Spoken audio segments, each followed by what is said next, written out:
বলছি তোমার বোনের কাছে শুয়ে আমি কোনো আরাম পেছি না। আর 1 মাস পরে তো তোমার বিয়ে হয়ে যাবে, তুমি তো পরের বাড়ি চলে যাবে, পরের ছেলেকে লাগাইতে দেবে।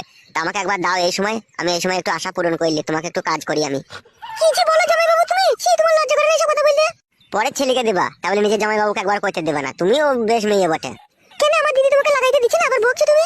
সে যতই দেখ তোমার সাথে ওর সাথ বলো, তোমাকে যখনই দেখে একবার নায়িকা নায়িকা ফিলিংস মনের মধ্যে হয়। এই জানোয়ার, তুই আমার বোনকে কি পরামর্শ দিছিস রে? এই মাংমারানি মাগি সব কাজে এসে বাধা দেয়, তোর বোনকে পাইপ দেবো তাই বলছি, কেলা চুদি মাগি।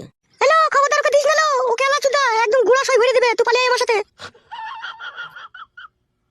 তুই খান কি বউ রে? বউ হইলে কোনো সময় আমার এই শুভ কাজে বাধা দিতিন না। হ্যাঁ হ্যাঁ, কেলা চুদা, তাই বলে তোমার বোনকে লাগাবি নাকি? এই খান কি, তোর বোনকে পরে যখন লাগাবে তখন কি হবে লো খান কি? আমি ঘরে ছিল, একবার লাগাইলে অসুবিধা কি আছে লো পাটি? পরে লাগাক, তা বলে তুই পাবি না লাগাইতে, কেলা চুদা। শালি বইয়ের কথা শুনো না একবার এসো আমার কাছে। এই কেলা চুদা, আমি তো তোকে লাগাতে দিবে, আবার আমার বোনকে টানাটানি করছিস।